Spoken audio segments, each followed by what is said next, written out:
So welcome to Les Sables d'Olonne. It's Sunday afternoon. We're waiting for the start of the 10th edition of the Vendée Globe. It's a relatively light afternoon and we have a record fleet of 40 boats, the biggest ever fleet, the most international fleet ever, with 11 teams from overseas outside of France.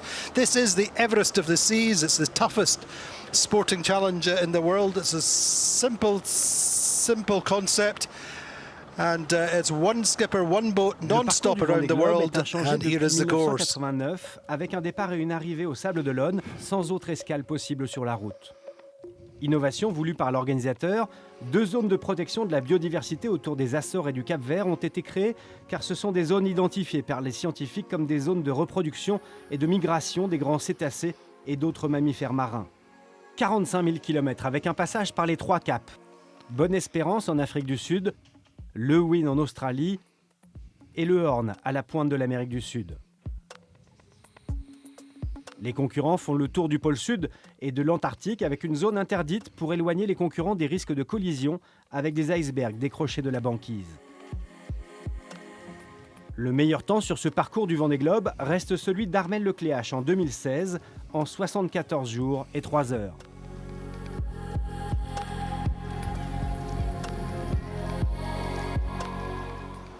So as I say, a super simple course. I'm joined by Dee Kafari, a world-breaking yachtswoman, 6 times around the world, Vendée Globe skipper in 2008, finishing 6th. A simple concept, Dee, and it's all the way around the course, all the way around the world, non-stop around the 3 Great Capes. That's right, and it's 45 minutes to go until this 10th edition starts. As you say, 40 boats start, and we've never seen a 40 boat finish. It's like, you know, not everyone that starts finishes. Looking back then at the best moments of the morning, 40 skippers docking out every 3 minutes, starting off with Charlie Dallan, first skipper onto the dock. Yannick Bestaven, the holder of the Vendée Globe title. Charlie Dallan there coming down, meeting the dignitaries, and Sam Davis, Eric Bellion, Arnaud Boissy, local hero, and Britain's Pip Hare, Maxime Sorel. Moments of high emotions. Guirec Soudé, Sam, and going out in the channel. We have well-wishers out on the channel since 4 o'clock this morning. Roman Atanasio there, starting his 3rd Vendée Globe. Eric Bellion, one of the local skippers then, Arnaud Boissy, Seb Marcet there with his family, 2 young kids. Fabrice Amadeo sprinting down the dock, and Guirec Soudé there, rookie adventurer, taking on his first Vendée Globe, and 350,000 people on the banks of the channel. Boris Herrmann there, the only German skipper to finish the Vendée Globe. Thomas Rion, one of the favourites. Switzerland's Justine Metro, one of the new favourites, rookie in essence, Johan Richomme. Paul Meillat starting his 2nd Vendée Globe, but one of the favourites there, Jérémy Béhu from Choral. Isabelle Joschke, Franco-German, starting her 2nd Vendée Globe. Double Paralympic medalist, Damien Sagan.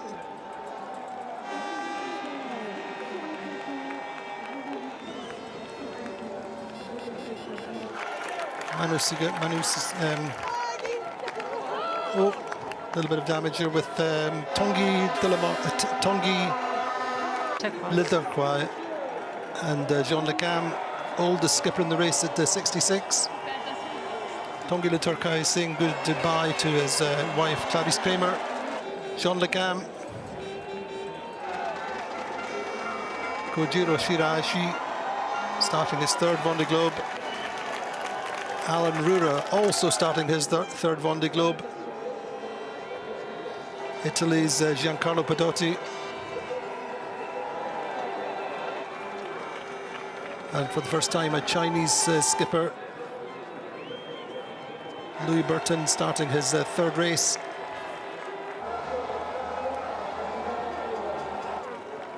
And these crowds, as I say, have been on the sidelines of the channel for since the very early hours of the morning. And we are moving in towards the start phase.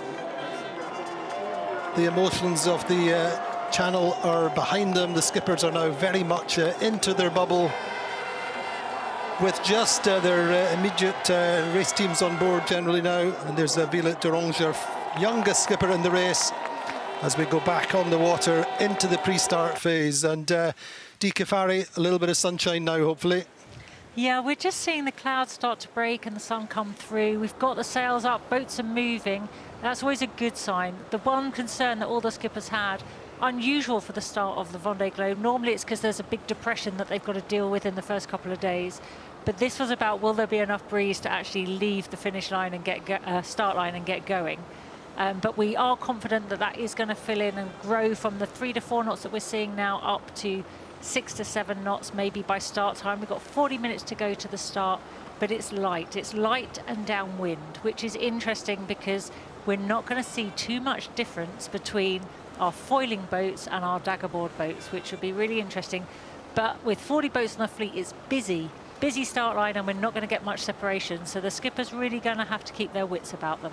Indeed, on board there with Charlie Dallin, skipper who was first into Les Sables d'Olonne in the last race, but ended up second on what we call corrected time. Got time compensation for Yannick Bestaven after he helped in the rescue of Kevin Escoffier in the Southern Ocean. Yannick was given a time compensation, as were other skippers, and ended up winning the race. So unfinished business for Charlie Dallin on Massive Santé et Prévoyance.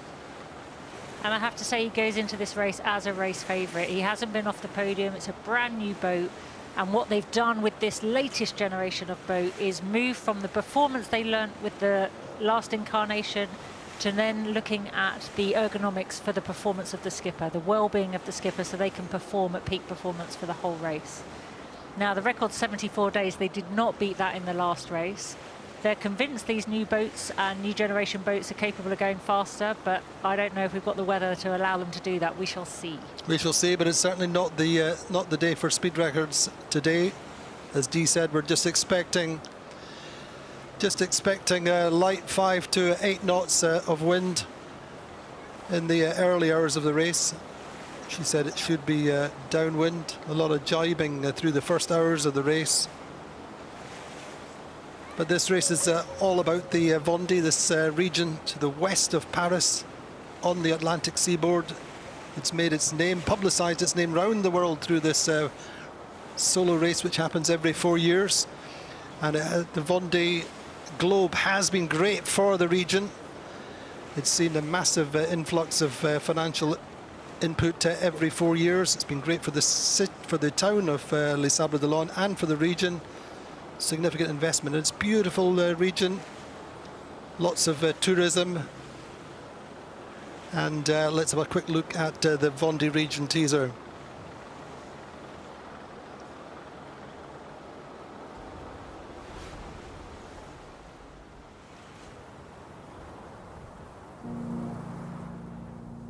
Je sens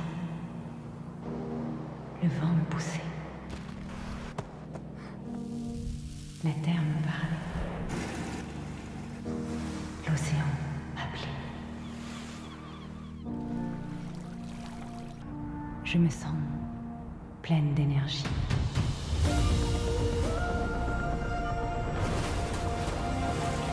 Je me sens nature, authentique. Je me sens innovante.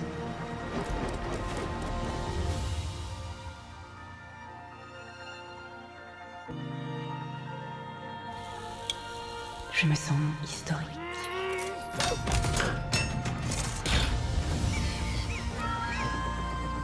Je me sens ancrée.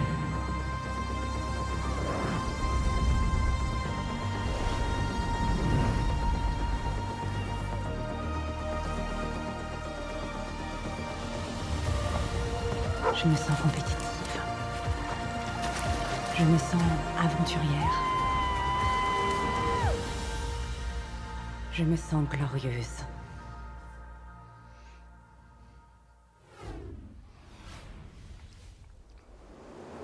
So a quick reminder of the Vendée region. It has very many facets, a very dynamic region which is, say, enjoying the fruits of the association with the Vendée Globe, and we're back on the water. D, the team's starting to come off the race boat. That's right. So the boats go out with guests on board to enjoy that experience we saw of all the boats going out the channel with all the people cheering and shouting. But now what we're doing is getting those guests off, allowing the sailors and their immediate technical team to discuss last-minute tactics, look at the line, pick the sails that they want, and do those last-minute checks. The last opportunity for a sailor's team to get off the boat is at 5 minutes. And after that, there's a penalty incurred. So they'll all be watching the time and make sure that they don't incur that 4-hour penalty that would really hamper the skipper, especially in these light wind conditions that they're starting in. Very much in race mode now though, aren't they? That's right, and they're doing the last calls. They may be checking with weather updates with people that they're working with, making sure everything's working on the boat, but they're thinking now of what lies ahead. They've done their strategy. The teams are getting the sails ready, because what we don't want is the skippers to be doing all the heavy lifting now. They've got enough of that over the next 70 to 100 days. And there's somebody that's very practiced in that, is Jean Le Cam, in his 6th participation of the race. And he has this brand new boat, a new build, but a daggerboard build, which he firmly believes, and he proved correctly in the last edition of the race, finishing 4th, having been part of the rescue of Kevin Escoffier, that if you keep a boat simple with less variables to go wrong, you can push harder and be more consistent. So it's quite a radical design with David de Razon, and Eric Bellion has got the sister ship to that. So it'd be really interesting to see how they do, especially with these conditions they've got at the start that won't see too much difference between the two fleets. Indeed, and the pressure's on the skippers to perform from the start line, but it's also about staying safe. This time it's not about strong winds and storms, it's about keeping a high level of observation, making sure the sail clean off the start line, preparing a strategy as best as possible, and having a quick look there at Manu Cousin, one of the local skippers based in Les Sables d'Olonne, still communicating with his well-wishers and his team on board for the moment. Many of the teams have their sponsors with them out on boats, wishing them well, trying to get that experience. But there is then an area pre-start that is only for the sailing boats. That's just to reduce any risk and make sure they've got a clear area to sail in. Because with 40 boats, it's really hard to keep a lookout. They're going to deploy really big sails in front of them, and it's really hard to see under those sails as a solo sailor. So it really is about safety now at the beginning, and that's everyone's first concern. So especially for the boats which are enclosed, working inside, it's not as easy to maintain the lookout. Quick look with Giancarlo Pedotti on Prismian Group, but a quick look. Let's run through the basics of what is an IMOCA, these 60-footers which have been involved with the Vendée Globe for many years now, and it's the weapon of choice, and this is an IMOCA 60. Ce sont les anciens vainqueurs du Vendée Globe qui arrivent le mieux à caractériser ce qu'est devenu cette aventure hors norme. Oui. Une drogue dure, le Vendée Globe. La notoriété du Vendée Globe, cette légende, c'est dû à la course, au parcours. Le parcours est tellement long, les conditions sont tellement imprévisibles, c'est ça qui fait l'essence de cette course-là. Je pense que le Vendée Globe a cette qualité, justement, c'est de ne pas simplement être du sport. Mais tout le monde comprend qu'il y a quelqu'un qui part sur un bateau tout seul, qui va faire le tour du monde. C'est ça qui rend cette course si populaire. On est tout seul à tout faire, et quand ça se passe mal, c'est grâce à nous, et quand ça se passe bien, c'est à cause de nous. Et ça, il faut être capable de le gérer, de le digérer, de le maîtriser sur les 2, 3, 4 mois de course. C'est réellement devenu une compétition de très haut niveau, mais dont on sait qu'elle sera de temps en temps interrompue ou parsemée par quelques petites ou grandes aventures maritimes, humaines. Et c'est ça qui fait la magie. Des moments d'adrénaline que tu as envie de revivre, et à l'heure d'aujourd'hui, je ne connais pas autre chose que le Vendée Globe qui puisse me redonner tout ça. Donc c'est essentiellement pour vivre ces moments forts que j'y retourne. Ça va se jouer dans la tête, et celui qui aura le plus envie de gagner, celui qui se donnera le plus sur l'eau, qui ira chercher un peu plus loin que ses limites, remportera cette 10e édition. So in fact, what is it that characterises a Vendée Globe winner, Dee? Well, by looking at that, you'd say French. But could this be the edition where we could change that? Can we change and break the French stronghold on the Vendée Globe? I think we'd stand a chance of making it happen this edition. I do. I think certainly Sam Goodchild, Sam Davis, Boris Herman, all in the frame, certainly for the podium. But you really never know in this race. Expect the unexpected. Could this be the year for an international winner? Well, we've got the most international fleet we've ever had, and it's really showing signs of growth in that respect, and that's really putting the Vendée region on the map, making it a hub for sailing. You know, if anybody sails, they generally have heard of Le Sable d'Olonne, that's for sure.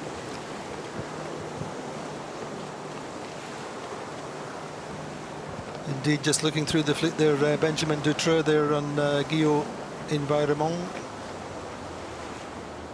Le Sable d'Olonne skipper. Just looking at the sail choices at the moment, Dee. Some teams or some skippers have got the big head sails out, others just electing to just keep it gentle for the moment. Yeah, and it's about managing how much energy expenditure and effort they're putting in at this early stage. We're still 30 minutes from the start, and we want to look to see that we've got the right sail, check the trim so that we can get back to the same trim, actually see that we've got enough wind to move. But it's the teams that are deploying and furling, and the skippers probably just, you know, watching it all happen and making sure that all the sheets are run right. We're not going to have any tangles, because in that last 5 minutes where you're the skipper alone on board, you want to know that everything's going to go smoothly.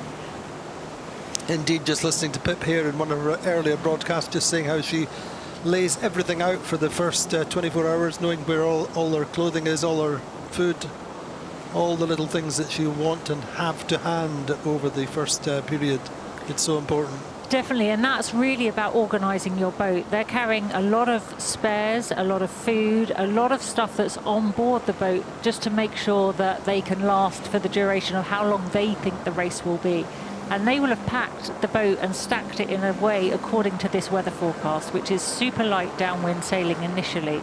But they've got like 24 hours of this. By tomorrow morning, they're going to be approaching the corner of Finisterre, North Spain. And we're going to see a real change in the weather there. So at some point, they're going to then bring that stack and move it around. So it's not long till they start moving stuff. So this is Monsieur Alain Leboeuf, who's the president of the Vendée Globe. He's addressing the fleet, just thanking the skippers for all their work over the last 3 weeks, thanking them for their interaction with all the hundreds of thousands of visitors who've made this odyssey to the mecca of solo ocean racing, and just applauding them, thanking them for helping us, making us dream. Je veux vraiment vous remercier, vraiment merci.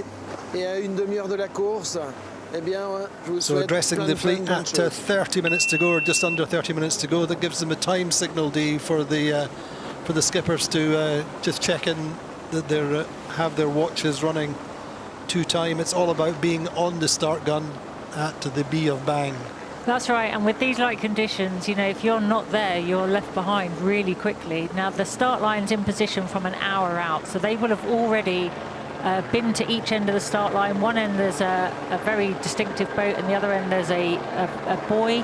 It's a decent length line, because they've got a lot of boats to fit in, and they will have marked those, so they will have known where the line was, and now they've done their sponsor commitments, and now they're ahead in the game of, okay, how am I approaching this? How am I doing this with the least manoeuvres possible, and trying to be with my boat moving when the gun goes not over the line. The penalty for being over the line is actually a 4-hour penalty for the skipper, so none of the boats are expected to come back and restart like you see in racing that everyday people do. We want them to keep going, but there is a line just halfway down the coast of Portugal that goes out to the west, and at that point they have to do their 4-hour penalty. That's right, we've seen that before with Louis Burton in the past. Jumped the gun, I think, in the last race. But there's a lot of pressure. You've got to be in the front ranks, and especially in a 40-boat fleet, don't you? You want to get clear air as early as possible. That's right, you've got to try, because now this is light and it's going to be downwind. They don't actually want like they want to have their own space. They want to make sure they've got clear breeze coming behind them. And we saw Violette there before, and she had her spinnaker up in a sock. Now that's a real advantage in these forecasts. Not many of the boats, like the foiling boats, won't carry spinnakers as we know them, because normally they're sailing fast, they're foiling their apparent winds really forward, so they have to sail much greater angles to get the boat moving compared to the daggerboard boats that are more traditional. So that's where the daggerboard boats are going to have a strength in these conditions, and it'll keep them in the game for longer. Indeed, a quick look with Jackie, our Chinese skipper, one of the older boats in the fleet, an early Far design. Done a lot of the early maintenance in his program himself. The advantage being that he knows every nut and bolt on the boat. You can see there with the boats all being really close together, it's quite hard to get apart. At the moment they've still got engines on, that's fine.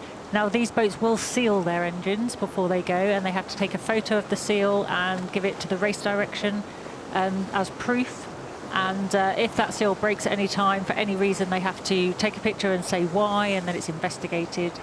So it's just to ensure there's no chance of anybody accidentally gaining an advantage.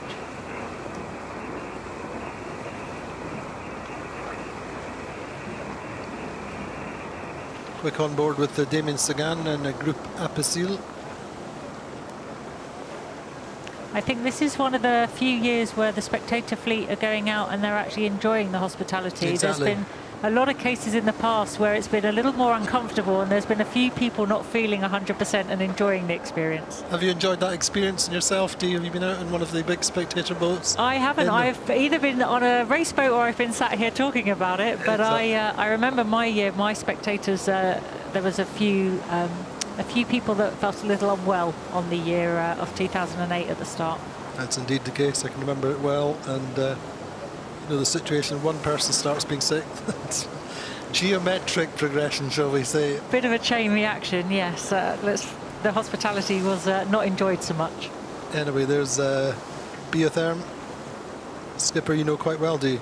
Yes, Paul Mayer, I think he's had a bit of a rocky road towards the Vendée Globe of this edition, but he'll be looking to get back on the ocean where he's happy. Indeed. That's actually Jack Boutel on board with Samantha Davis. Jack Boutel's been doing some double-handed sailing with Sam and helping her prepare for this race.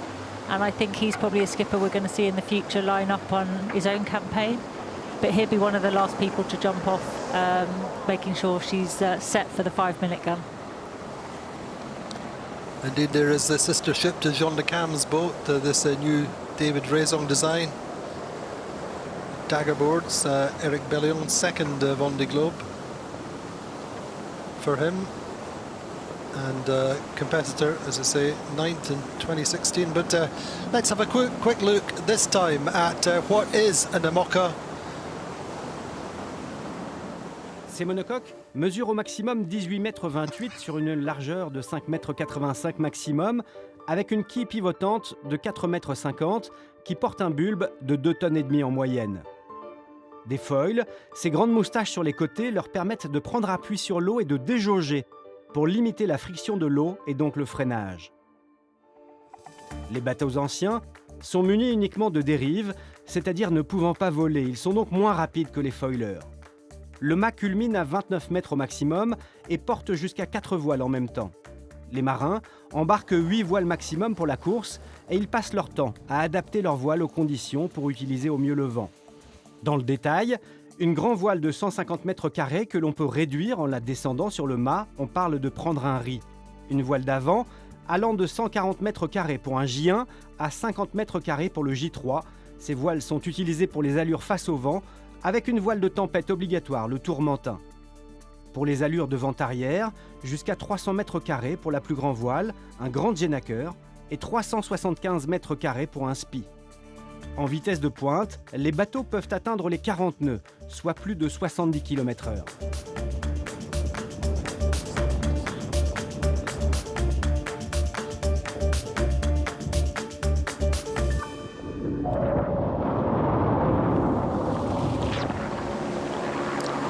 So that is an introduction to the very basics of this Mocha class, which is used in the Vendée Globe. But Dee, this race has got more designers or design groups involved than ever before.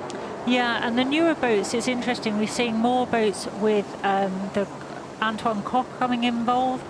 There's obviously a strong VPLP and Verdier influences around. David de Raison is in there now. And then the older boats, we've got some of the Owen Clark designs still in there as well. So there is a massive range. And as a result of that, everyone's ideas are slightly different. We've also got some key skippers that are engineers, naval architects in their own right, that have been instrumental in how their boat is put together. So in the design concept, they've had a lot more input into that, changing some of the ergonomics and some of the performance things they wanted. And the foil design as a result of that changes as well. So we're getting flatter foils, we're getting curvier foils, we're getting large foils, and we can see Medallia there. She's actually changed. That was Louis Burton's boat in the last edition, Bureau Valet. She took the boat, learned to sail with the foils, and then went through a big refit where she fitted larger foils, which involved a lot of structure inside changing to be able to cope with the loads and the load bearing so that she wasn't going to have any dangers. And now she's been learning to sail with the more powerful foils. And the larger foils that they're going for is hoping for more versatility in the boat. We were very good at the reaching side, but now they want to go upwind and downwind foiling just to cover all that variation around the course. Indeed, so that completely new learning process for Pip here, for example, on the Medallia. She had relatively small foils before, and she's on top of that learning process, and really, I think, as we saw with her results in the transatlantic races, getting into the top 10 or on the verge of it, and so too I think we'll see the best coming from Clarice Kramer. Yeah, so Occitan here, Clarice's boat, that was a Pivia in the last race that Charlie Dallin raced, across the line in first and finishing second on the rankings. So she again has stepped up from getting the female record at 87 days. She's now stepped up in performance of boat. And as we spoke about earlier, she's had a lot of issues personally to get over, but I think once she gets out sailing, she's been working with Alan Roberts, that's been really helping her manage the sailing and the performance aspect, and I think she'll find her rhythm and hopefully, you know, do a great job and be able to build on what she learnt from last time. Malizia here is got the most miles out of the whole fleet in preparation for this Vendée Globe race. He's actually done a lap of the planet with the ocean race on this boat with a team. Will Harris there helping him prepare. He was an instrumental part of the team sailing in the ocean race. He's really worked with Boris a lot to make sure he's in a good place, and I think he's somebody also that we'll see hopefully in 2028 in a future skipper, yeah. But he's very much been Boris's right-hand man and co-skipper. Indeed, skippered some of the legs in the ocean race. Sebastian Simon, then, quick look at him and his boat. As we said earlier, he is very much a child of the Vendée Globe, has lived in Les Sables d'Olonne since he was born here, and has known nothing other than the Vendée Globe in the background of his life. Won Le Solitaire, and then put together this program relatively late with the backing of a Vendée businessman who owns Groupe Dubreuil, who own one of the Caribbean airlines and another French airline. And he came in quite late, and the boat is the former 11th hour winner of the ocean race. That's right, really good miles. And actually, before he got access to the boat, he had done some sailing with Benjamin Detroux on board Guyot Environment during the race as well. So he's been keeping his hand in and sailing with other people on other boats, which is always useful to try and get the maximum out of your boat as well. This is actually the oldest boat in the fleet, and you can see that in the shape of the design, the coach roof structure. You know, it's been modified to come through, but Anton, you know, is not going to perform at the same level with that age of boat. But we saw with Pip Hare last time, when you get an old boat, there's nothing to stop you sailing beyond the capability of the boat and actually blowing everybody away with a strong performance. Indeed, we see how much is modified just to improve the protection. And when you consider even the limited protection that Pip had in her boat, you know, the things have changed, things have stepped up, things have improved since the last race, even for the older boats.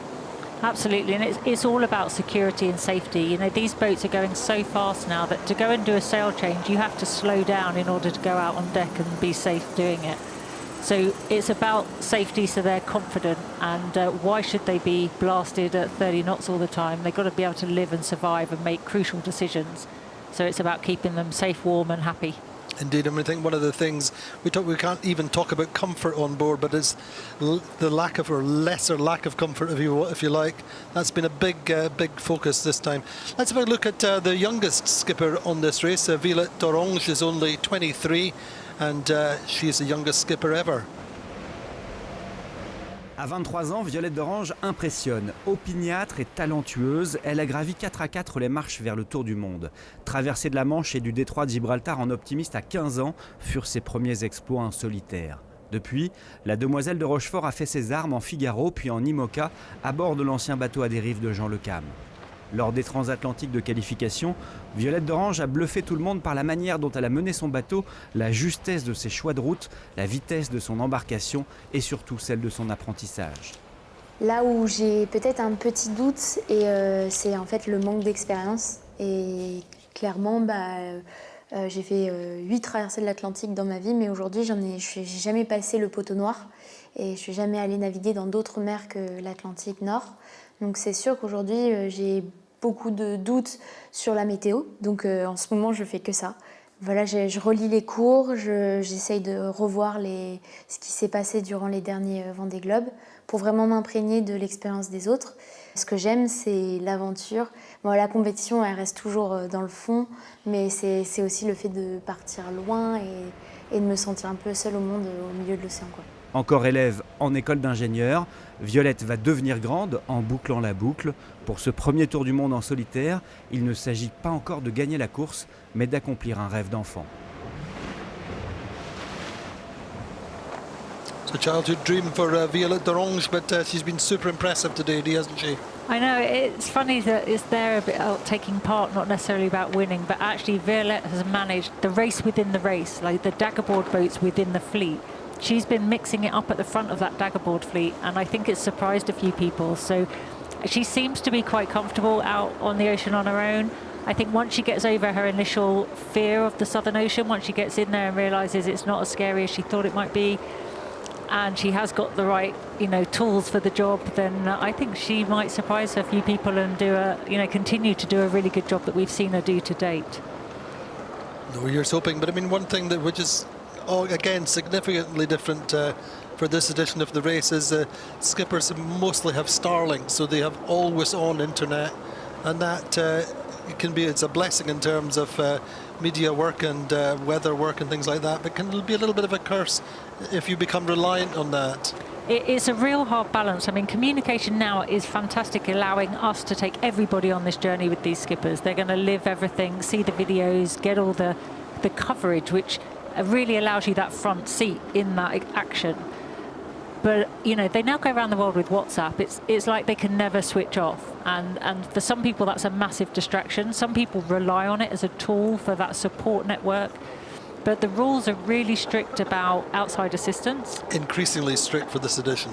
And I think that's as a result of some of the grey areas that we've seen come up in conversations and been addressed before. And I think you can't even infer anything that's going to assist performance or help decisions.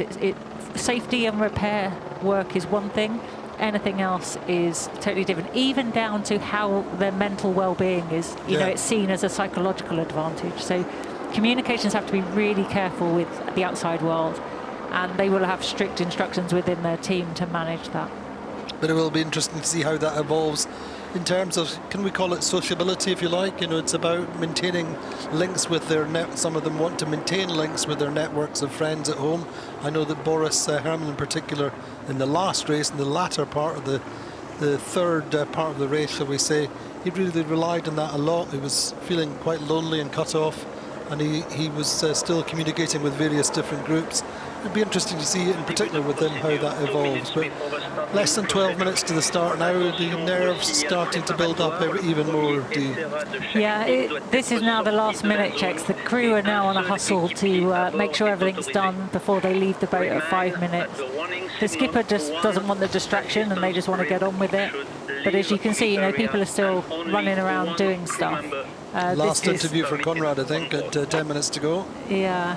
and they're distractions at the moment. You know, people want to get on. Sebastian Simon's boat looks pretty calm now. I think he's got, you know, as fewer people as he can on the boat to the last minute. He's supported by Iker Martinez. You know Iker? I saw a post by Iker sending him love and support for this, which is really cool. I mean, obviously Iker, as an IMOCA skipper, has done the Barcelona World Race and then has done the ocean race, but in the previous generation of boats, not IMOCAs, but knows a few things about going around the world and performing. Was his co-skipper in the Transat Jacques Vabre last year, the double-handed race across the Atlantic. But as you say, Conrad Coleman, Imagine, MS Amlin, a boat which he's virtually rebuilt since he bought. And here, Johan Richomme then, a Vendée Globe rookie, you might say, in strict terms, but he's won two IMOCA Transatlantics already since he joined the fleet. And what's remarkable with Johan Richomme is he literally won the race out of the packet. Like, he came out the yard and went straight into the race and won a race. His first IMOCA solo race. So rookie in the loosest sense of the word. You know, he's 2 wins in the Solitaire, 2 wins in the Figaro on the Route de Rome, and now he's taking on IMOCA. And the last edition of the ocean race, he actually did the weather routing in quite a lot of detail. That's 10 minutes to go to the start. So he's lived the race through a computer screen with strategy, tactics and weather. And that's a really nice kind of warm-up to when you get to do it yourself, because he's used to looking at it, he knows what he's looking for, and he knows where some of the pitfalls are and the decisions, key decisions are. And we haven't seen him show a weakness on the boat sailing. So the question is, he wins a transatlantic race, has he got the ability to maintain that for the 70, 80 days that's required to go all the way around the world? I think he's very, very driven, and I think part of the drive is this rivalry with Charlie Dallin that's gone on since they were students, pretty much, and all the way through the Figaro class. As said earlier on, Charlie was on the podium 4 times, 2 seconds and 2/3, and Johan actually won the race twice. So that rival, they're both naval architects, boats from different designers, and both immaculate preparators, if you like, for their boats, prepare the boats immaculately and down to the fine detail. We saw that with Johan winning the Route de Rome in Class 40 twice with brand new boats which he'd fine-tuned. Jean Le Cam looking pretty relaxed, really, all in all. He knows what's ahead of him, doesn't he, Dee? That's the main thing. Yeah, it's about not getting too excited and letting your emotions get away from you for a start of a race that's got a fair few miles to go, shall we say. 8 minutes to go. Everyone's kind of got their sail plan decided of how they're going to tackle it.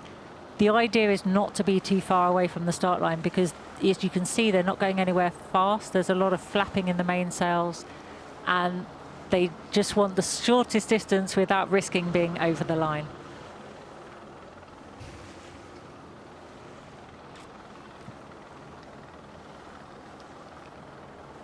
So quick overhead with Yannick Bestaven, who winner of the last edition, but now has this new boat, which is relatively unproven. Yeah, we haven't seen a lot of performance from Yannick, but actually we saw in the last edition of the race, he likes to be under the radar a little bit, just, you know, will do his thing and surprise everybody. But we'll see how this generation boat for him works out.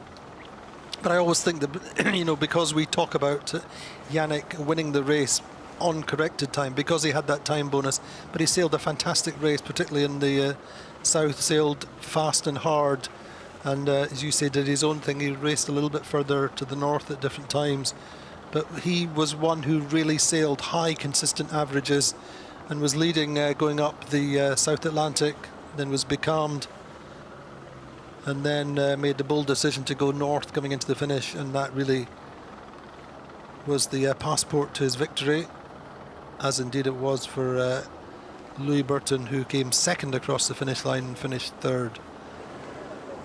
So Pip here just preparing to say goodbye, farewell to her shore team. You can see there on the handles, that's Ollie Bond there, one of her team members, actually doing the grinding 4 pips, so she hasn't got to do any excess energy before he then jumps off to be off the boat before the 5-minute gun. You'll see a lot of people being picked up from the water, because what they'll do is they'll just jump into the water and then be picked up by the support boat afterwards to stop the rib having to come alongside and disturb the flow of the boat moving. So they have 1 minute, just over 1 minute left to have any member of their team on board. They need to be off at 5 minutes. And it's a very careful countdown for some teams. So just a quick reminder, 1 minute until they have to be solo. Big cheer from the team of L'Occitane for Clarice Kramer. She's left with her sail set. And her job now is just literally trying to keep that boat moving towards the line, because if it stops, it's going to be really hard to get it going again for us. So she's just got to keep it going, but not overstep that line. 25 seconds to go, and Preparator jumps off Villa d'Orange's boat. So this is the moment, D, isn't it, when you're suddenly alone after 2, 3, 4 years of preparation. You know, all the work that's gone into the program. You know, all the stress. And suddenly you're on your own, you're racing. Technically they're racing now. That's right. This is all about now for the start line. We're coming less than 5 minutes, going for the start line, and it's like, oh, I'm doing a race start, and then suddenly it dawns on you like, oh no, this is the race, the one that they've been building up to, the one that they've been acquiring miles and points from doing all the others, and the experience to, I'm actually going around the world now. And I think once they cross the start line, they'll be like, okay, this is really happening. It's going to be interesting to see who pushes it on the gun. We've got the Figaro racers, the likes of Jeremy Bayou, Charlie Dallin, Johan Richomme, who are really, it's ingrained, it's in their DNA to be competitive and be on the line. Others perhaps be a little bit more conservative. Alan Roura's got an interesting strategy there at 4 minutes to go. So just saying the boat, officially the boats are on course now. So they're under the racing rules. You can see, you know, with 40 boats, you need a decent sized line, but they've actually done a really generous line there, giving everyone plenty of room. You can see how busy it is out there, how busy all the race ribs are the ones close by, and then you've got the spectator fleet out there as well. So just a quick reminder from our race officer, telling the spectators boat and all the other boats to stay out of the race area. They have a runway which is delineated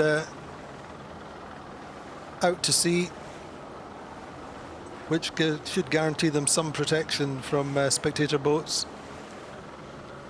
But huge tension, isn't there, just at coming into 2.5 minutes to go?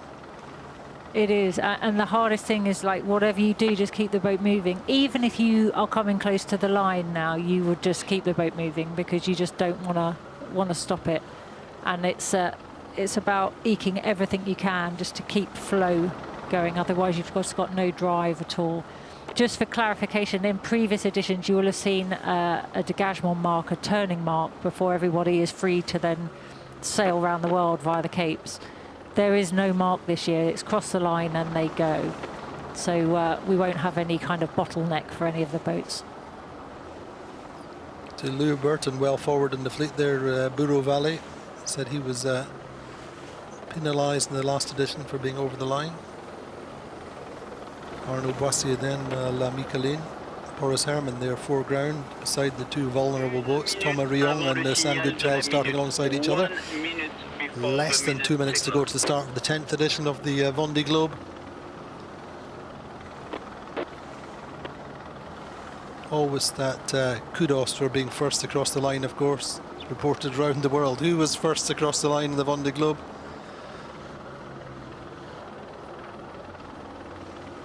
So that orange mark in the foreground, just at the front of Boris's boat there, Malizia, that's one end of the line, and the committee boat is the other end of the line. They have to pass between the two. And the next line they pass will be the finish line back at the Sable d'Olonne, hopefully.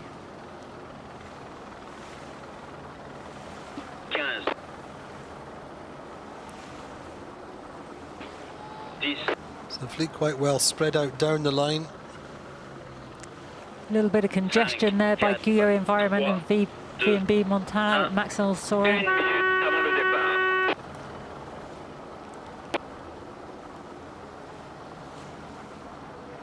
Benjamin Ferry there on Monoyu do over a job. Just interesting start line tactics. Been sitting waiting close to the line, just going to deploy his Jenniker at the last second, but indeed the problem is he's very slow. He's really slow, and I'll get it out now. It's going to take him a fair time to get it up and trimmed. I don't know what he's waiting for.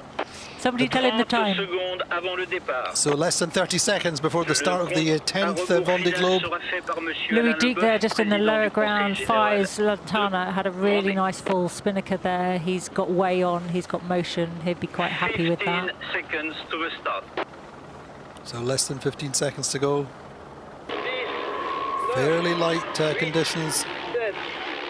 6, 5, 4, 3, 2. And the gun goes. The Vendée Globe 10th edition is off and running. Start of this mythical course is underway. Difficult to say whether Benjamin Ferry might have been over the start line. Otherwise, it looks like a really good start. We didn't have Bon Depart, said, but it's hard to tell with the graphics if they were all clear. But they are off now around the world. Looks like a good start for Thomas Rion there. Unvulnerable. Charal starting midline with clear air round about him. Jeremy Bayou, good start for Justine Metro there, the blue markings at the bottom of her Jenniker. Teamwork, Team Snef.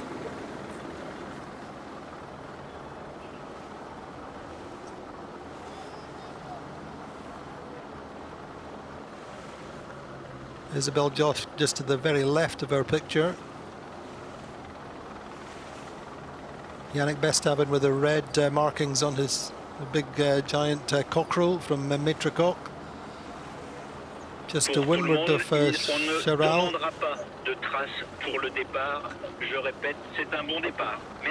Oh, there we go, Bon Depart, we're happy. Phew, I can breathe a sigh of relief. And so indeed can Benjamin Ferry, who really was pushing it on the line, wasn't going quick, but he was probably, you'd have to say, first over the line, but we're off and running, Dika Ferry.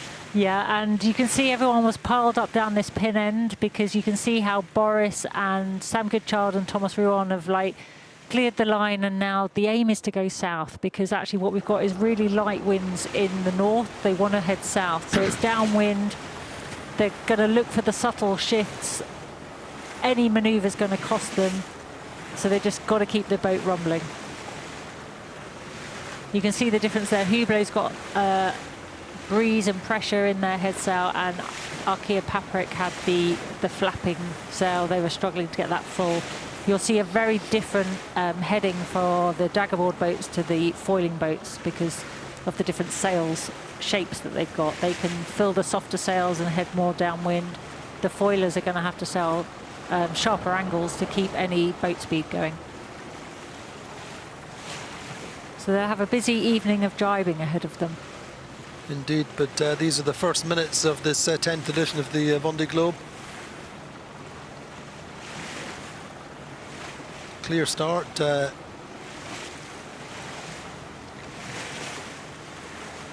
Just flying through the fleet there.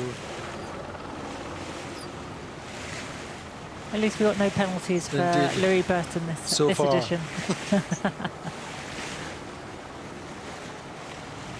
I think he had a penalty before for a seal, I can't remember. Anyway, but yeah, he's made a pretty decent start there.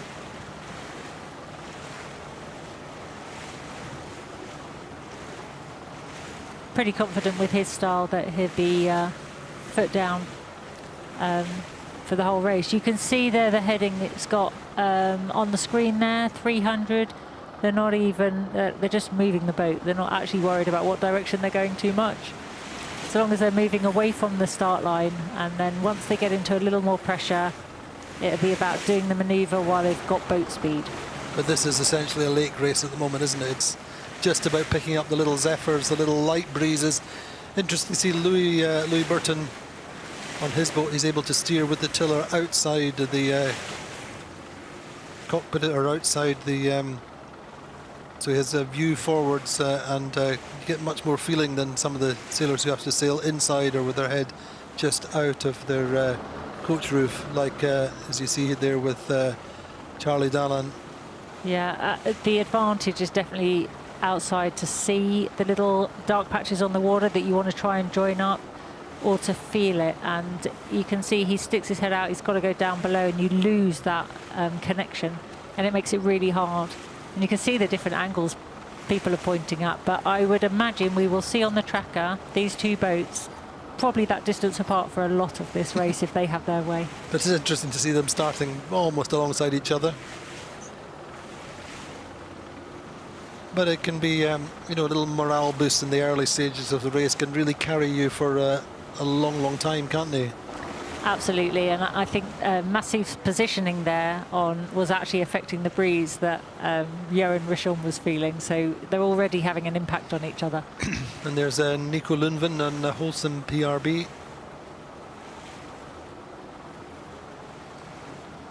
Now, it's quite interesting in these really, really light winds that Boris Herrmann, although he has a bigger, kind of more robust boat that everyone says is built for the big seas in the south and stuff, he actually is really well positioned in these super light winds, and so he might, you know, be able to wiggle his way ahead of the other boats that need a bit more pressure to get going.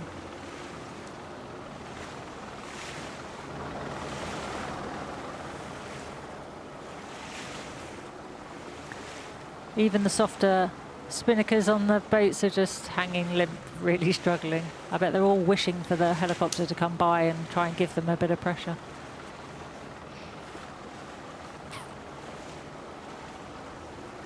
However, the great thing is, they say, it's what the French call a top départ, a clear start. Nobody with any technical issues, everybody started on time. The line is open for 60 minutes, you have to start within 60 minutes across the line. Jean Le Cam there with Violette right next to him, so the mentor and the mentee side by side. It's interesting there with Charal with the sails on the front of the boat, just helping with the trim.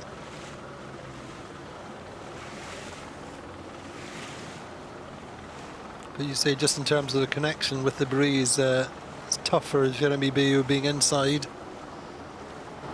Yeah, the benefits they get from the Southern Ocean protection and security is really hard to deal with when you're in these conditions. And the older generation boats, where they've got a little bit more exposure and can get a feel for any of the zephyrs of breeze coming or the patches on the water that they're looking at, almost find it a little bit easier.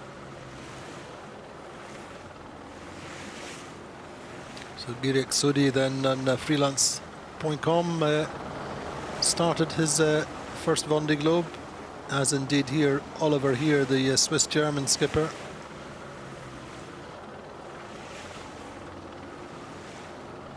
Nice big light wind Jenniker. Yeah, that looks nice actually. He'd be pleased to have that sail in his wardrobe, pulling him along now.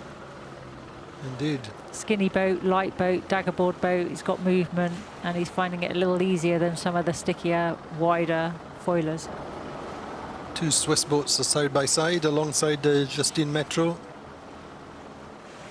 You can see actually this aerial shot with Occitan, Clarice Kramer there with her foil in the water, just how much extra drag that's creating. And that's why they struggle in these light winds. Normally they're up and out and accelerating, and that's their like pressure lift to get them going. but when they're moving at this speed, it's just literally dragging the water. They've got a sticky bottom and their foils are in, and it just makes life really difficult. However, by and large, as you said, Dee, they'll be doing a fair bit of jibing down through the Bay of Biscay down to Cape Finisterre. The big question is finding the little the wind shift, but beyond that, it should be fairly quick down to the equator, we think. Yeah, so I think tomorrow morning they'll approach towards the acceleration zone of Finisterre. Tomorrow during the day they'll be playing in that acceleration area around that corner of northwest Spain. And then at the end of the day, it'll see them the other side of that, and then they'll be on that trajectory down towards the islands. But remembering they can't go in amongst the Azores, they can't go in amongst the Cape Verdes, and then there's a TSS exclusion zone between the Canary Islands. But their aim is, you know, big decision for tomorrow will be inside or outside the TSS at Cape Finisterre in that acceleration zone, which will be the first bit of breeze they'll experience on this race. So that's the traffic separation zone. It's an area which is reserved for shipping traffic going out around the northwest corner of Spain. So very light winds, but intense competition in these early minutes of this Vendée Globe. So the skippers have to be prepared for any eventuality. They all go through a very strict training, medical training. They have to be able to look after themselves, both in terms of simple health, but also first aid. And then let's have a quick look at that medical training and their health. Les stages de formation sont obligatoires pour tous les marins avant la course. Ils sont sensibilisés et formés à un certain nombre de notions, de techniques et de lexiques qui leur seront utiles en mer, notamment pour s'ausculter et apporter des éléments descriptifs précis et clairs pour établir un diagnostic à distance. Il s'agit pour les concurrents de se soigner et bien sûr de réaliser des gestes indispensables en urgence comme stopper une hémorragie, recoudre une plaie, soulager une douleur de fracture ou une déshydratation. Les principales pathologies rencontrées en course au large sont d'ordre dermatologique car la peau est mise à l'épreuve dans un environnement salé, humide et avec une hygiène réduite. Et avec la vitesse des bateaux, la traumatologie s'est imposée. Chocs, chutes, entorses, contusions et commotions sont devenus inévitables. On s'est rendu compte que la pathologie évolue, qu'il y a des lésions plus sévères maintenant, dues évidemment aux vitesses du bateau, aux cinétiques lésionnelles qui sont plus importantes, au mouvement des IMOCA, notamment des foilers, qui entraînent beaucoup de décélération. Et la décélération génère de la pathologie traumatologique. Et notamment, c'est l'occasion de discuter avec eux des commotions cérébrales et des traumatismes crâniens qu'on a maintenant à gérer sur chaque course. À bord, chaque marin dispose d'une pharmacie complète et doit en connaître les médicaments, outils et ustensiles pour pouvoir agir en situation de stress et de douleur potentielle, mais surtout d'inconfort d'un bateau humide et brutal. So a quick look at all the different aspects of health on board, self-management to self-preservation, first aid. It's such an important part of this race. It is, and it makes me laugh because the first thing most medics want to say is, oh, keep it dry and clean. And we're in the absolute opposite environment. You know, it's really hard to keep anything dry, and it's definitely not clean. So you always do your best. But it's really interesting. In that clip was a picture of Sebastian Simon putting a helmet on. And we talked about his last race where he had a massive deceleration. He actually had a head injury, was unconscious, came back, dismasted, finished the 12 miles to the finish line. And when he got ashore and had medical treatment, they actually found he'd broken his neck. And, you know, it takes a while to come back from stuff like that, even confidence-wise. So, you know, there's been a number of skippers with broken ribs, with different things. And you saw Damien Seguin just treating a really small cut, and something really, really small can grow exponentially in a matter, you know, so quickly in that environment. And, you know, a simple cut can end up with sepsis. So you literally need to be on top of these things and, you know, making sure that you're looking out for yourself and treating stuff straight away and not waiting for it to get worse. Preventative is always better than trying to sort it out after it's happened. Indeed, and just reiterating that, you know, it's about the bumps and bruises as well, avoiding them, but also knowing how to treat them so they don't become bigger problems. But very, very light winds there. Now for Thomas Riong and Sam Goodchild. Just trying to keep the boat moving.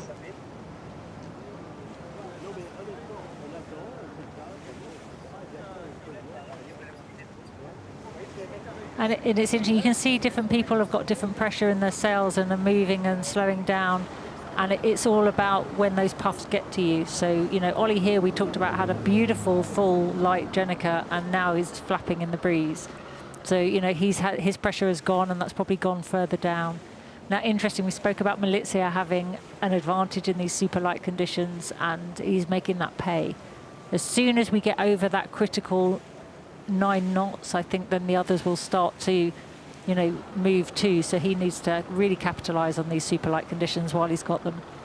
But started nicely off towards the pin end of the line, which meant he got into fairly clear breeze straight off. So good strategy. Yeah, good starting strategy from the Malizia team. And the aim is to go south. We know there's more pressure in the south, so you know, he's taken that end of the line and he's going that way, you know, quicker than everybody else. Quick look at Sam Goodchild then. Made a solid start to his race so far on Vulnerable.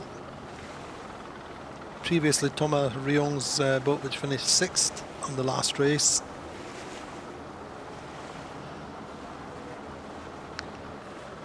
Yeah, is that, did you say Sam Goodchild? Yep. Indeed. Yeah. I think, you know, his reason for being so close to that podium is his confidence and all the sailing he's done to date. He would have wanted this opportunity a lot earlier.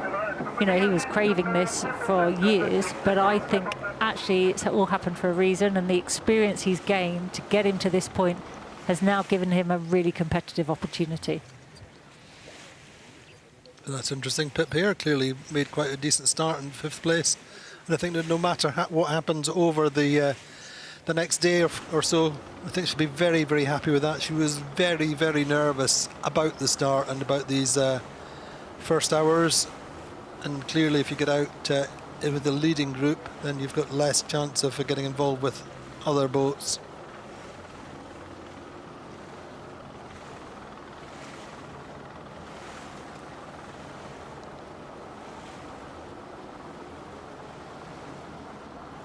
It's always nice not to be heading into a storm or, you know, a lot of pressure, but I think for the skippers, like for me certainly, this would be just as frustrating, you know. They'd be biting your nails. Yeah, it's just such hard work, and you work really hard for like very little reward at this stage, and everyone's so close together, and you know, you feel like you've lost miles, but actually it won't take much for this to all compress again. There isn't that much gained, but you know, just psychologically with everyone watching, with the cameras, with the spectators and your sponsors, you want to be doing a good job. That was going to be my question really, was how much are you thinking about the outside world watching you, and how much are you just in your bubble? Well, you're in racing? your bubble, but I think you are very conscious of the impression you leave. And you want to kind of, your team have worked really hard, you want to make them proud and make it worthwhile. So yeah, it's your chance to pay back. You're getting to go and do the race, but actually you want to show how good a job they've done in your preparation of your boat, and like, look, you know, we're doing this together and we're going out there. So it's a hard place to be, but you know, I think someone like Samantha Davies there that we're looking at, Yannick Bestevan there, I think they know what's involved. They know how long and far there is to go. So this is, you know, very little influence in the big game, but it's that general impact that you leave your sponsors with at the start line after they wave you goodbye and go in.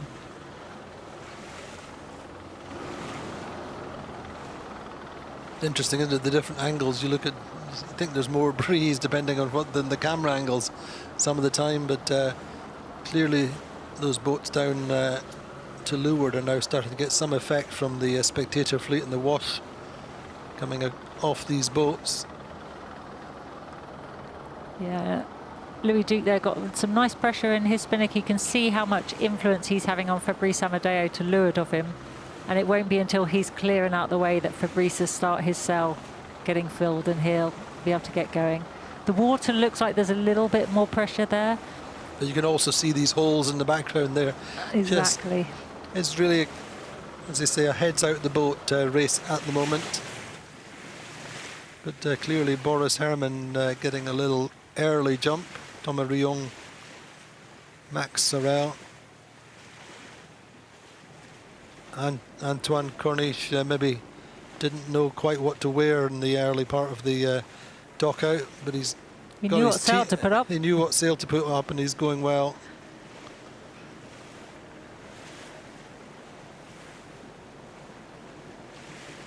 Denny Van Veenberg, the Belgian skipper, starting his first ever Vendée Globe. And a quick look at Jean Le Cam then in this brand new boat, starting his sixth Vendée Globe at the age of 66. And we're going to have a little bit look in more detail at Jean Le Cam. He's doing his sixth race, as I say. And Vendée Globe would not be the same without him. And let's look at a little more detail at Le Roi Jean. C'est le vétéran de la course, dernier représentant de la génération ayant navigué avec Éric Tabarly. Jean Le Cam, à 65 ans, se lance dans son 6e Vendée Globe consécutif. Jean Le Cam a navigué sur tout type de bateau de course et consacré plus de 20 ans de sa vie au Vendée Globe. Acteur majeur de la course il y a 4 ans, où il avait récupéré Kevin Escoffier après son naufrage, Jean Le Cam a surtout en 2020 réussi la performance d'accrocher une 4e place à bord d'un IMOCA à dérive qu'il colmatait depuis le passage du Cap Horn pour qu'il ne se détruise pas sous ses pieds. Jamais plus mal classé que 6e, Jean Le Cam déplore un seul abandon après avoir chaviré en 5 participations. Sportivement, son meilleur tour du monde en course reste le Vendée Globe 2004, lorsqu'il termine 2e derrière Vincent Rioux après un duel épique. Mais plus que la compétition, c'est dans la transmission et le partage que ce génial solitaire à la verve légendaire a trouvé son meilleur moteur. C'est pas anodin de faire un tour du monde en solitaire le plus vite possible. C'est une course de partage avec les autres, avec les gens qui nous suivent. Et je me suis aperçu que ça donnait de l'énergie aux gens qui nous suivaient. Cette course-là permet de donner des choses à beaucoup de gens. Quand on donne beaucoup de choses à beaucoup de gens, eh ben on a du retour. C'est le plus essentiel du ce pourquoi je fais cette course. À bord de son Tout commence en Finistère, Jean Le Cam ne devrait pas gagner ce Vendée Globe, mais il en sera l'un des animateurs, c'est certain. So a little intro to Jean Le Cam, saying that he may not be one of the leading boats in this Vendée Globe, but he's one of the leading figures, but he may still be one of the leading boats in this race so far. Yeah, I mean, 4 years ago we were looking to see if that was something that was possible. As they came in, descended upon that finish line, we weren't quite sure where it was going to go, and actually Jean Le Cam was one of them with a daggerboard boat. So he says that, but you know, it's the Vendée Globe, anything can happen. It could, and certainly with this new boat, he's out to prove the concept. Quick on board with Boris Herman, a race leader after 21 minutes of this 10th edition of the Vendée Globe. And his is one of the few boats you can see there from the inside where you can actually stand up full height inside, and there's a lot of others that don't have that kind of space inside, and they start to feel it in their posture quite a lot about halfway through the race.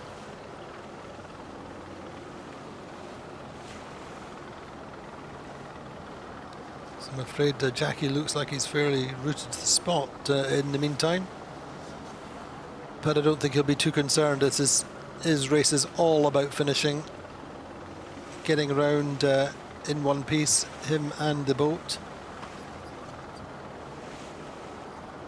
However, it does seem to be pretty slow just now, Dee.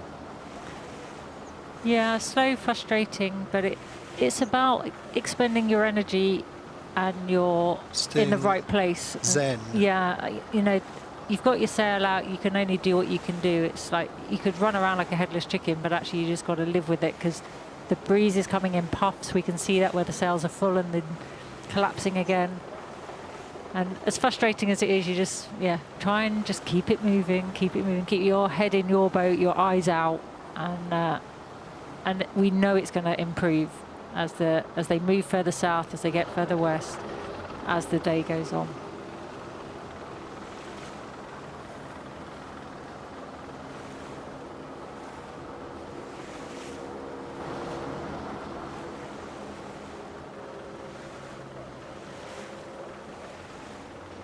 It's a really nice angle there to see that design of that David Raison boat, the scow bow, not a lot of it in the water there. And it's a real severe shape at the very bow of that boat, which is quite unusual. Mm-hmm. I think it's all to do with the difference between them and the Class 40s, for example, is that the The IMOCA is more governed at the bow of the boat by the maximum width at different sections coming back from the bow, whereas the Class 40 is a little bit more liberal in that particular measurement. And so you tend to see that there's a more extreme shape in the IMOCA. But David Raison, big in mini class design earlier on, and now getting the chance to design IMOCAs with Jean Le Cam and with Eric Bellion. And this boat was really the first scow. 4 years ago we were really talking about this boat. It's now Louis Burton's Bourry Valley.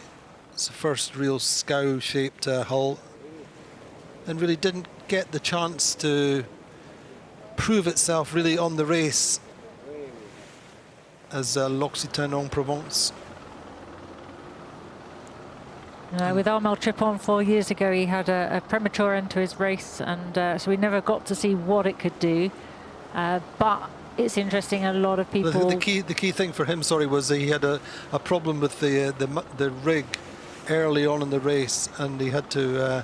there was a point where he nearly retired, but he actually sorted out the top of the mast. I think he had a problem with the hook, and really the whole fleet sailed away from him, and really from then on he was playing catch-up all the way down into the Southern Ocean.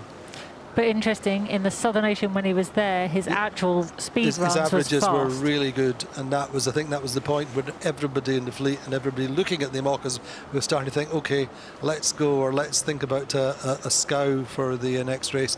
And Jeremy Bayou significantly was the first to commission a Sam Manward design for this race, and a few others have followed suit with that, notably Sam Davis among others. Yeah, I mean, his waiting list lengthened drastically after that, and his speed alone was really good, which is why it was Louis Burton was very quick to then in the IMOCA shuffle that follows a Vendée Globe. He's very quick on these things. He's got very supportive. Yeah, we saw that before. He's been very quick at that. He bought Armel Leclerc, his Vendée Globe winning boat, after the previous edition, which is now, of course, Pip Hare's boat, which still holds the course record.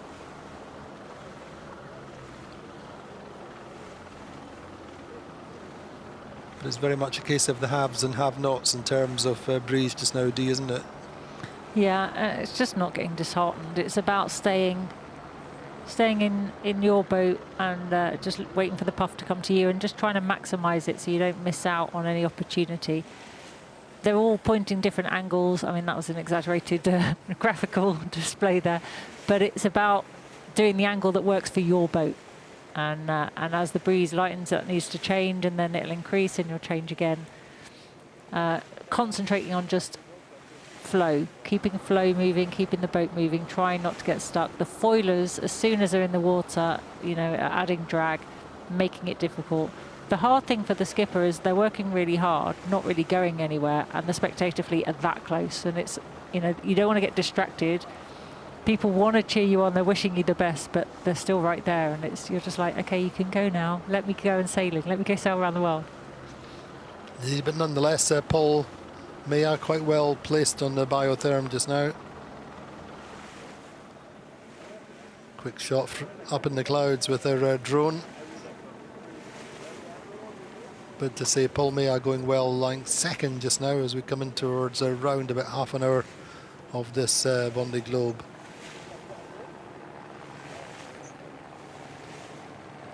But the fleet already quite well spread out laterally and from front to back.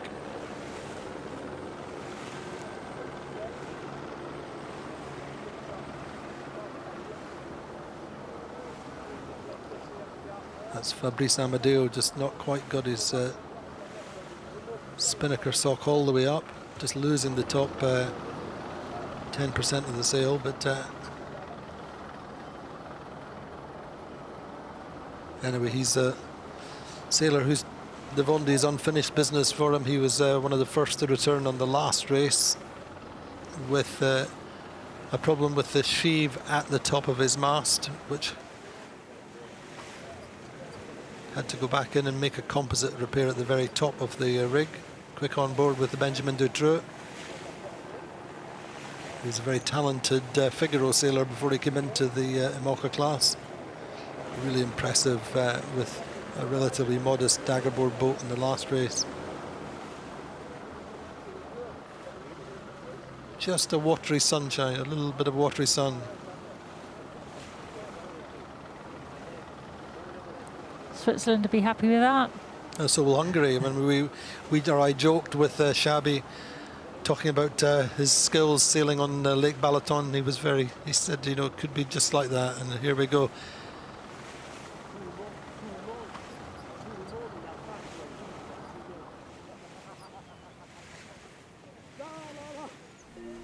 Entre 70 et 100 jours en mer, c'est ce qui attend les 40 concurrents du Vendée Globe. 3 mois à naviguer dans des climats extrêmes qui mettront les organismes à rude épreuve.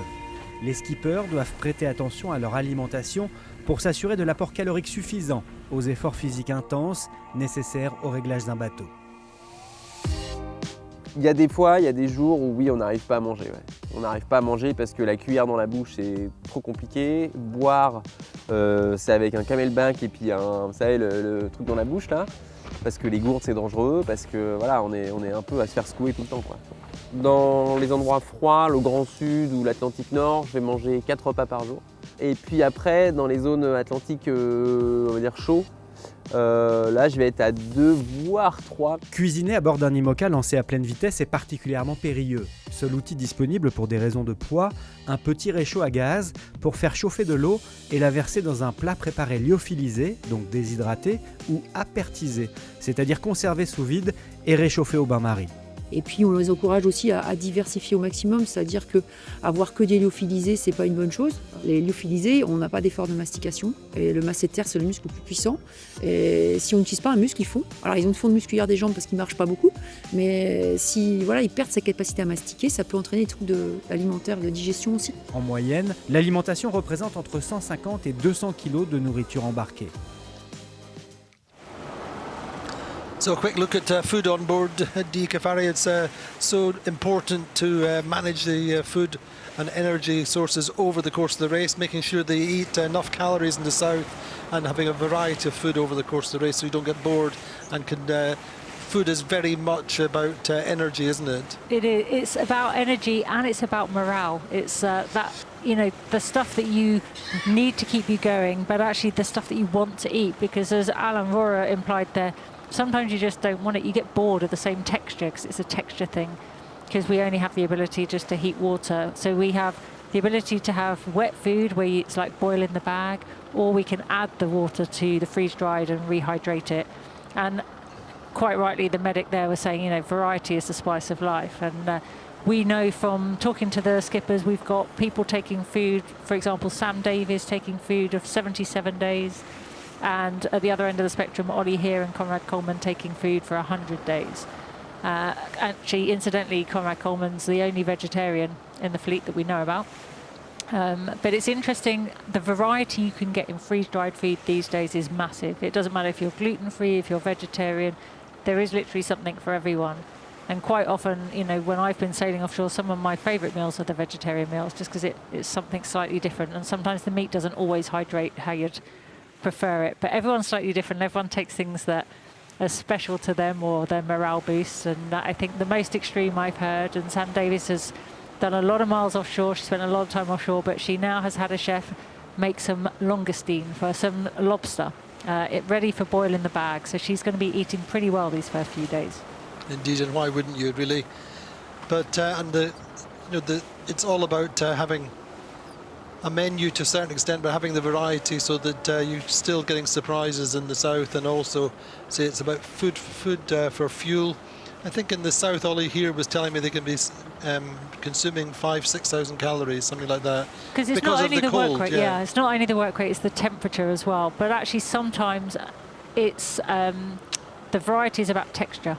You know, you don't always want the mush. You actually want something to crunch if you can, and getting the right food that can last that long. Getting the feed that can not crush or crumble as you stack the bags or throw them across the boat at different times, and having the discipline not to raid the future bags for your favourite stuff, because if you fall for that, you get left with all the rubbish that you don't really like anymore.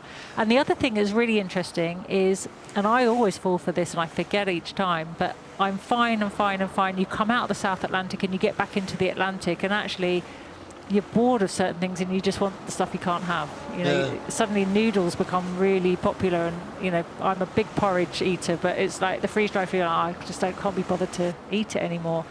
And it's bad because actually it's about maintaining you so you can perform at the same level that you started the race at. You've got to finish at the same level if you want to have a good, consistent performance and put in a result.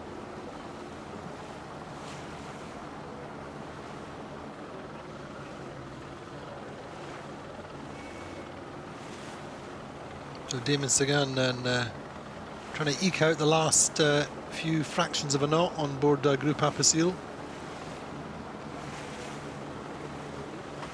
I think he'd be happy that all his sails are full and that it's drawing. He's actually moving forwards. Moving forwards. But what are they thinking at this point in terms of the kind of medium to long term? Are you really just thinking about the next few hours, or is there a kind of trepidation knowing that you're going out there for 70 days plus? Is that preying on your mind at this point, or really is it just about the here and now? No, I don't think you think about the big picture of like the whole way. It's definitely into chunks. So their first kind of something they've got to deal with, apart from these light conditions, is actually Finisterre in the acceleration zone. So they'll be thinking, okay, when I finally get out of this and we get going, you know, when I change my sails down, how much wind range am I looking for? Am I going to get inside? You know, they're looking at that chapter. And then once they get through that, they'll be like, okay, what side of the Canaries am I looking at? What's the weather looking there? So if they're going around Finisterre tomorrow, then they get into some decent downwind sailing, and then they'll be looking at how they position themselves for the Canaries. And it's all kind of step by step by step. So you never look at the big picture because it's too daunting. Indeed, I always love the suggestion of Conrad Coleman, of course vegetarian, but he always said, his mum always told him, how do you eat an elephant? It's just mouthful by mouthful. And it's really all about that. It really encapsulates the whole thing, isn't it? It's just taking it step by step all the way through. And Conrad going relatively slowly, but I think he'll be... it's been such a journey for Conrad, as they in the earlier broadcast. He really got to the edge of the financial cliff and has got there in the end. He missed out in the last edition. He was trying to get money together for that and didn't quite make it. But yeah.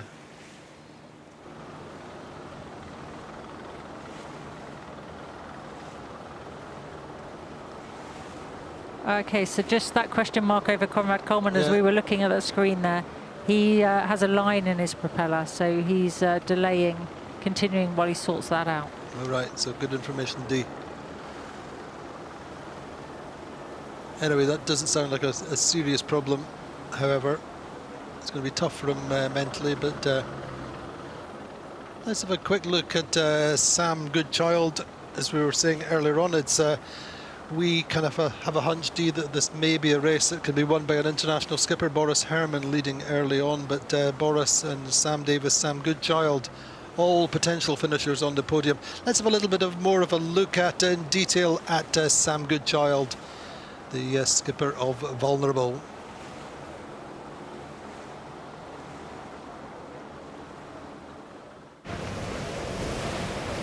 Sam Goodchild a passé son enfance sur le bateau de ses parents. Passionné par la voile et inspiré par les récits d'Hélène MacArthur, le Britannique n'a que 18 ans lors de sa découverte du Vendée Globe en tant que préparateur pour son compatriote Mike Golding, puis pour Alex Thompson. C'est là que naît son rêve de se lancer à son tour dans cette aventure sportive extraordinaire. The representation of the Vendée Globe is a cocktail, a mix of the adventure, the competition, that really appealed to me, of doing something which seemed completely crazy, impossible to your normal human beings, including my family, I think, when I told them I wanted to do it. And then the competition as well, because I'm driven by wanting to push myself, to push the limits, to do better, to go faster, and finding this incredible mix in the Vendée Globe, which is around the world non-stop. It's you can't really think of anything bigger to aim for as an achievement.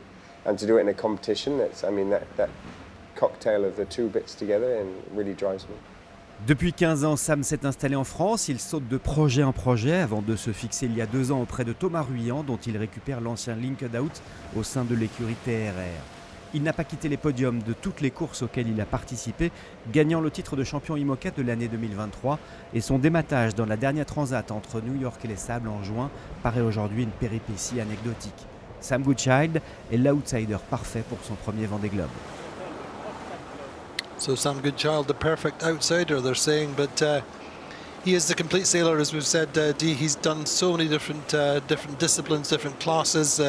Latterly, the Ocean 50, multi 50 class, which he won the season, and I think it really does put him in good stead, as you said. It's really being able to sail on the edge for longer.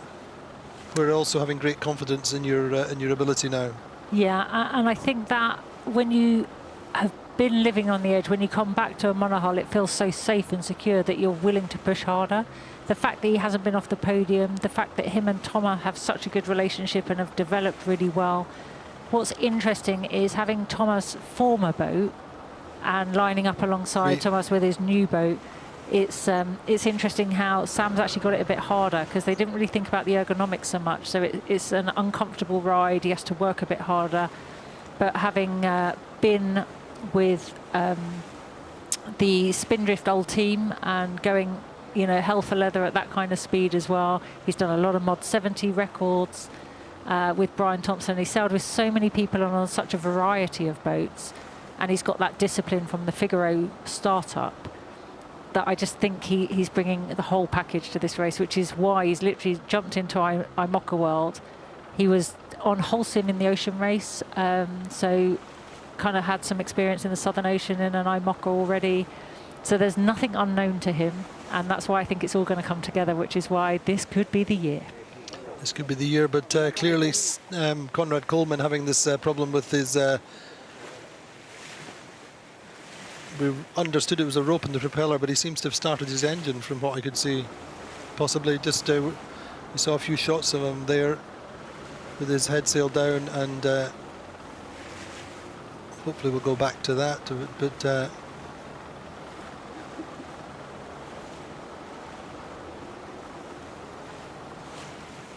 on board with Kojiro Shiraishi.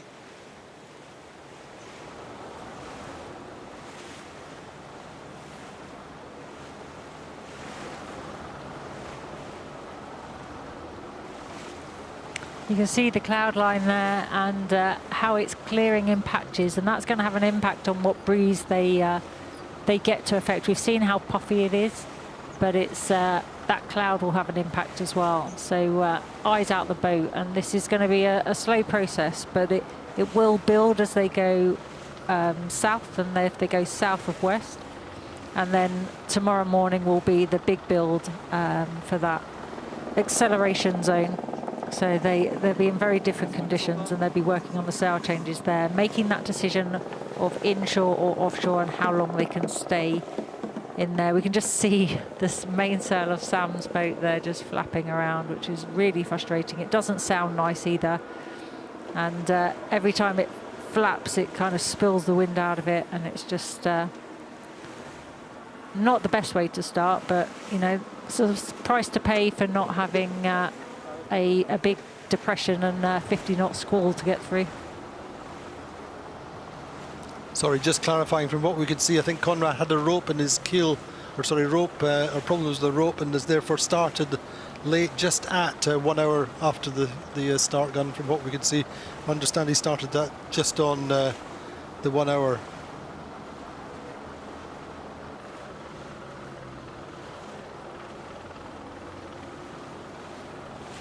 So that's our early leaders. Paul Mea, Sam Goodchild, Ollie here going well. Been a very international group at the moment. It's nice to see at this stage, as the most international the race has ever been. It's exciting, this growth of IMOCA, and definitely the presence of the Vendée Globe across the world on a global scale, attracting sailors from as far as China these days, which is lovely. Dominance by the Swiss, I think that will really boost Ollie's confidence going into this. He kind of felt as if he was on the back foot, working really hard to get there. But it's not often you see a Vendée Globe skipper at the start of the race as relaxed as Callie's looking there with a hoodie on. Normally, you know, they're going out to battle, so very different conditions, but they need to enjoy it while they can, because it's a long way and they're going to have a lot of conditions to deal with on the way. Ollie there probably has no idea that he's leading the rankings at this stage, but he doesn't need to worry about that. He just needs to keep his boat moving. Yeah, so just clarification on that. I've just had it that Conrad Coleman has had assistance. He will therefore have to restart more than an hour after the official start. So he officially started at 14:02. He had a rope in his propeller, and so starting an hour behind the fleet. But that's not too much in terms of distance, Dee, is it? No, and it's better than a 4-hour penalty later on. I mean, as we can see, they haven't gone very far. And if any breeze does fill in, he's going to come with it. They're downwind, so he's going to come with the pressure. So he shouldn't be disheartened. It's, you know, a setback and it'd be frustrating and a distraction, but you know, it's a long way to go, and if anybody knows, Conrad knows that. So I think he'll stay in good spirits in normal Conrad style. Indeed, but in general, it seems like the breeze has been on the left side of the course.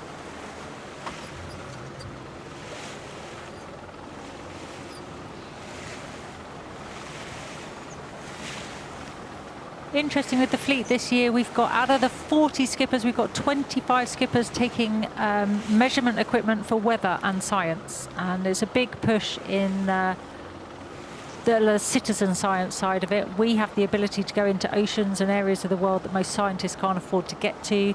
And weather data is invaluable to the state of our climate, how it's changing, the impact of climate change, and our ocean as being a barometer for our oceans, our planet's health.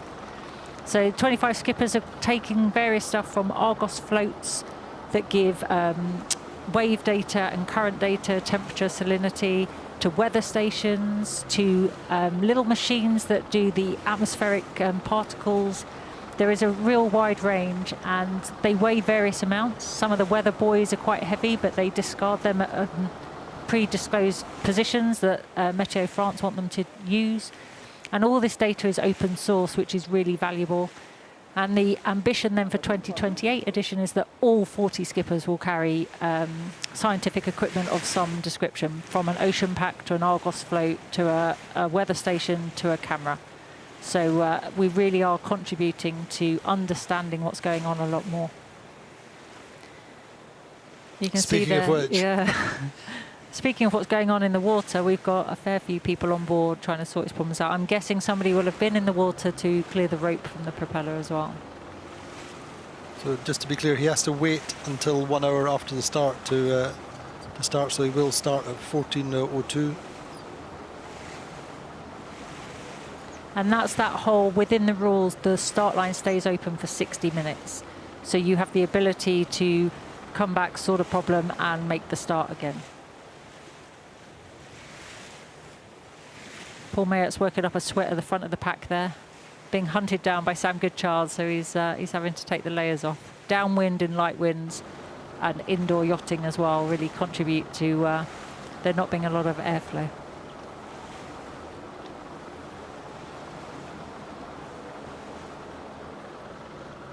But Paul Mayert, another skipper in this fleet for whom the Vendée Globe is very much unfinished business, having had to retire in his one and only race in 2016.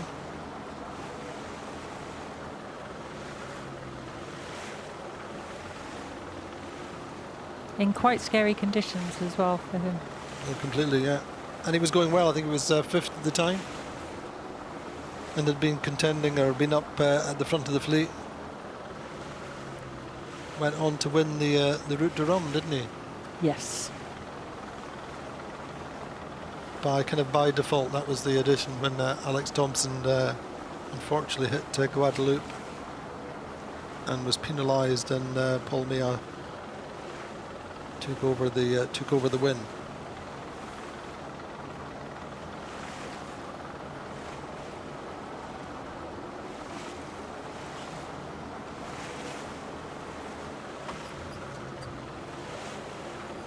So Arnaud Bossier there, looking pretty relaxed. He's the only person, remember, to have finished every race that he's started. He's done 4 Vendée Globes now, and this is number 5. His boat was Sam Davis boat Yes, previously, wasn't after it? the route de Rome, he picked up Initiative Kerr, did the sail back with her to learn the boat, and then took it on. And so each time he stepped up, but as the fleet gets more and more competitive, the boats get more competitive, his end positioning has been slightly different. But he still enjoys it, still delivers a good story, and as a local team and a local sailor, they embrace him in the Vendée region.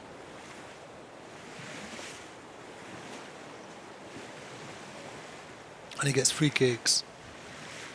Well, I've popped into La Micaline actually while I've been here, supporting the cause. Exactly. I'm quite... So Paul May be leading, but he's really not going quick.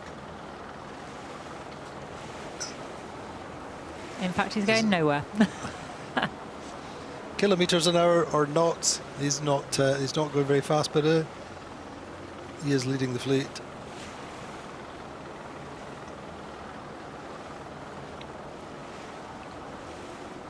But he had a tough build-up, losing a foil in the Transat race, having to invest or take a loan out himself to help fund the new foils. And an outsider, I would say, for the podium, but boat with great potential. Let's have a quick look at Jackie Jinkun Chu, the first ever Chinese skipper to take on the Vendée Globe. Tremendous character, and here he is in a little bit more detail. Xu Jinkun, né dans la campagne chinoise, n'avait jamais vu la mer. Enfant, en manipulant un pétard pour le Nouvel An chinois, il se blesse dans l'explosion de celui-ci, perd son bras gauche et aussi la possibilité de travailler la terre avec ses parents. La Chine cherche alors des athlètes pour les Jeux Olympiques de 2008 à Pékin s'il apprend à naviguer. Ce que Xu Jinkun fera, mais l'équipe olympique est dissoute après les JO. Après un apprentissage de la navigation en voile légère de la douleur, il part à l'assaut du large, découvre l'histoire d'Hélène MacArthur, fait le tour du monde en catamaran. L'étape suivante est celle de la course au large. Xu déménage en France, commence à naviguer en Mini 650 en 2014, participe à la Mini Transat et devient le premier marin à un bras à la terminer, puis rêve encore plus grand et achète un IMOCA pour participer au Vendée Globe. 能够回到海上航行是我最期待的事情。在Vendée Globe当中，我觉得我一定会非常的享受这次的比赛和航程，无论会遇到什么样的事情，我都会去好好的去珍惜这段时光，因为我们为此付出了很多的时间，这也是非常难得的机会去体验这样的过程。 Après avoir couru toutes les dernières transatlantiques, le voilà prêt à vivre son rêve, devenir le premier Chinois à boucler le Vendée Globe. So our 35-year-old Vendée Globe skipper from China, experiencing the first hour of his Vendée Globe, and really such a character D, isn't he? He is. Tenacious, doesn't come into it. I think we saw that, you know, on the departure with his traditional dress, and you know he was determined and knew that this was a massive opportunity. But the team have done a great job, and he shows another end of the spectrum of this adventure and this opportunity that he's got, that he's literally grabbing, and how what a shining example that is of, you know, not letting any setback kind of grind you down or make you think you can't do stuff. I mean, he's just a vision of positivity of what can be done. Indeed, I say he lived on his boat. Initially, after he bought it in Port La Forêt, did most of the maintenance himself. And now, since he's had some funding from Xingchen investment company from China, I think he's been able to employ a team, and his budgets improved. Did the Transat Jacques Vabre with Mike Golding as a bit of learning experience, I think, for both of them. It was, and I remember the image quite vividly of Mike embracing the Chinese traditional dress, and I thought he'd turned to pantomime at that time of year. It wasn't his normal attire that I expect to see Mike Golding in, but I think, you know, that experience and having that confidence of somebody so experienced with him will have really helped Jackie kind of have the confidence then to step up to the Vendée Globe, because the transatlantic's one thing, but the around the world, it changes the perspective of things a little.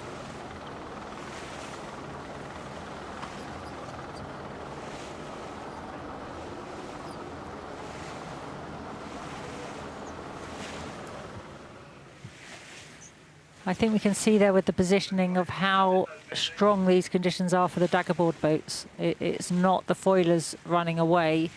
When you see Ollie here, you see Zabi, you see Antoine, Tanguy, all those daggerboard boats being in the mix and being named there near the front of the fleet.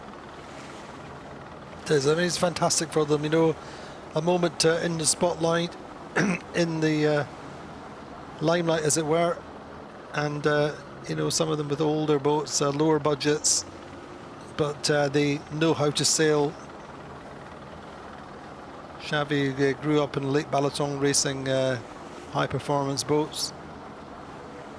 I actually went to see him yesterday because he's obviously sailing my old boat. In 2008, I said she finished in 6th place. I said, so push her hard. And he was like, oh, she's very good. I went, don't be safe, push hard. And he is indeed living up to that request, G. It was really cool. It brought back a lot of memories for me. But he was just so delighted to be part of this. And as you say, you know, that ambition, and now it's being fulfilled. But as an athlete himself, you know, 6 times as an Ironman, you know, doing an Ironman, and then he runs sub 3-hour marathons just because he can. You know, it's quite exceptional. He knows how to go into the pain cave and live there. So I don't think he'll be put off by anything, any challenges that he faces along the way.